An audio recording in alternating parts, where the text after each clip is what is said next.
Well, hello. Welcome to the show again. And today we've got some interesting ones about the current circumstance in regards to oil and Australia and Hormuz and the BS that we're being fed all over the place. So let's jump straight into it.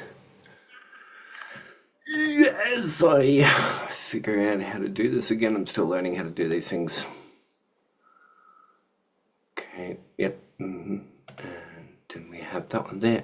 Okay. Oh, random. Here we are. So I made a post on Facebook, which we're going to talk about. Love Facebook, don't we? One of Australia's largest exports is crude oil to Singapore. One of Australia's largest refined oil purchases is from Singapore, and this has nothing to do with Hormuz. Please explain. Now, if we look at the images here, it'll go on to say how Australia sources the majority of its refined petroleum products from Singapore and South Korea, which together supply about half of the country's total refined fuel. So if we pretend Singapore, if we don't continue reading, Singapore is a dominant supplier, providing 55% of petrol imports, while South Korea supplies nearly 30% of diesel. Other key sources include Malaysia, India, Taiwan, with China accounting for 7% of total refined fuel, but serving as a critical supplier for jet fuel. Now, we do not deny that jet fuel is very important and very relevant. However, in regards to the food supply, the diesel requirement on the ground to sustain life, hospitals, and the integrity of security, China has nothing to do with that. Yet that's all we hear about is how China is not exporting to Australia. And yet they're not really important. So we investigate a little bit further. Let's move this thing. If we look at the next question, does Singapore buy crude oil from Australia? Yes. Australia exports significant volumes of crude oil and refinery feedstock to Singapore, which served as one of Australia's largest export markets, accounting for 39% of our total exports. A little while ago. I wonder what happened to that. Alongside Thailand and Korea. In return, Singapore is a dominant supplier of refined fuels to Australia, providing roughly half of Australia's refined petrol imports. Interesting statistics. Let's investigate further. Who is Australia's largest crude oil purchaser? Singapore, Thailand, South Korea. 39% of our total crude oil and refinery feedstock exports. 75%. Updated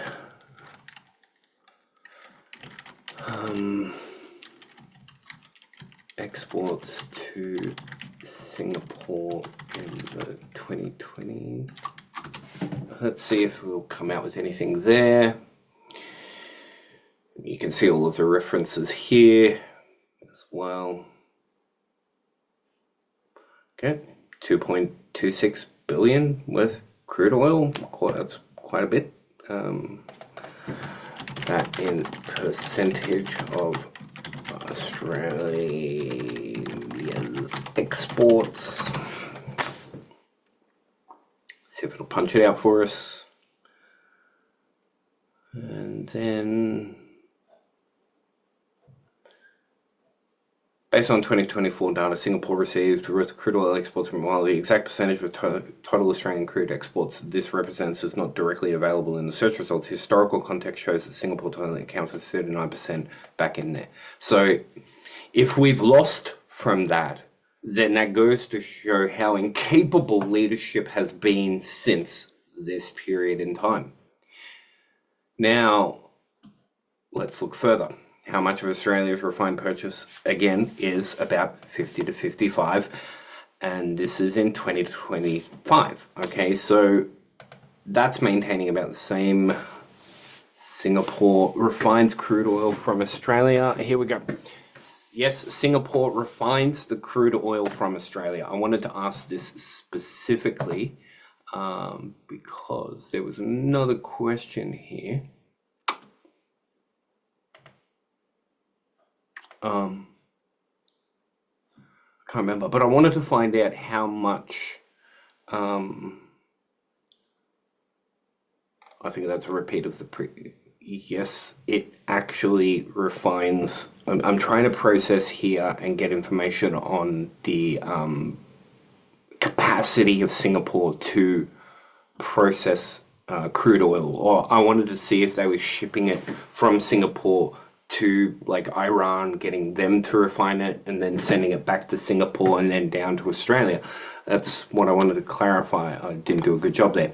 Is Singapore's ability to ship, here we go. Is Singapore's ability to process crude oil impacted?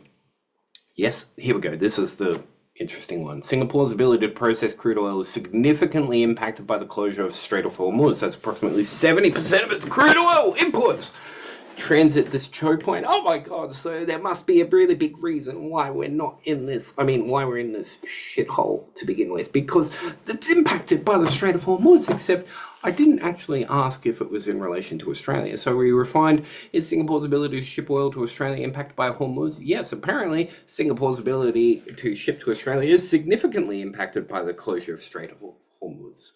And it goes on to say that the supply chains, the cancelled shipments, diplomatic responses, and all of these fancy reasons, except I'm still not satisfied. So we dug a little bit further. First of all, current circumstance of Hormuz, according to this particular website, the Hormuz Strait Monitor, says that we are still able to maintain selective passage regime, allowing only non-hostile vessels, which means, why aren't we shipping through there? And we can see here that there are currently 3 ships in transit and that there are 0 in waiting.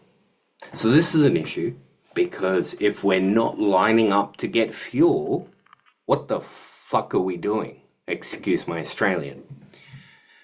Going down and looking at these other statistics here, well, apparently there's 5 or 3, depending upon which statistics you want to look at, and there's some more interesting points here. Right? Now, continuing on, I still wasn't satisfied with this, because I can see what's shaping up here, and this paints it out nice and clear. I feel. Hormuz. There it is. We found it. And it's near Iran. So I wasn't too certain if Singapore was next door to Kuwait, or if it was somewhere in the Persian Gulf, because then it would have to pass through Hormuz to get to Australia. So, I just like to fact check my thoughts and my memory every now and then, and so I asked, where is Singapore? Oh, that's right, I was right. It's not in the Persian Gulf, is it? No. Singapore is below Malaysia, above Indonesia, which means that the oil doesn't need to pass through the Strait of Hormuz. Now keep in mind that we sell crude oil from Western Australia all the way up to Singapore there, okay? And then they take all of it, refine it all, and then distribute it to their sales groups of whatever deals that they've got running. Now, because of the incompetence of our leadership and their inability to strike appropriate deals, and for their love of being raped by other people, their love of having the public of Australia raped by these individuals who run these things, we have incompetence that goes to make this far worse. Why aren't we, in times of these necessary times, negotiating directly with Singapore and saying we're going to stop exporting crude oil to you unless you start shipping some of it back to us, so that way we can continue to maintain that supply chain for you? You see, we're the ones with the supply. We're the ones with the bargaining chips.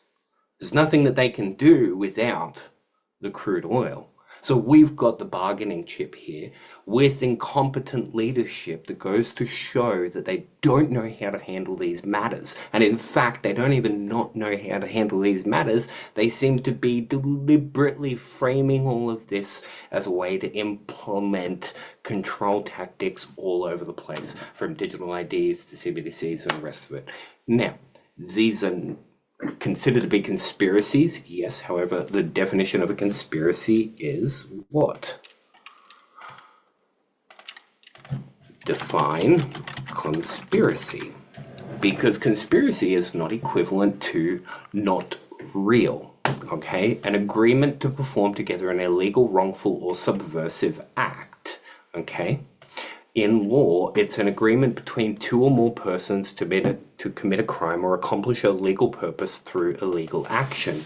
Now, it doesn't necessarily at its root need to be centered around some sort of illegal action. That's the interpretation of it. At its root, and its etymological point, aside from the fact that it's a ploy to create separation and argument within the public, it actually just is defined as, in the most basic definitions, having secrets above or over somebody, something else. And in that sense, you can see how parents conspire over children, CEOs conspire over employees, countries, national security-wise, conspire over their public. Okay, now it doesn't necessarily mean that something illegal is happening without getting into legal advice. Dangerous area, which I would love to comment on. There's still a lot of incompetencies, missing dots and points here that need explaining very quickly. So to finish this up quickly before I continue ranting and raving about insanity, please share this about, because we need to discuss this. If we're not using our bargaining chips to secure our future, what the fuck are we doing? Again, excuse my Australian, it's contextual, relevant, cultural language, because there is culture all over the place. Love ya.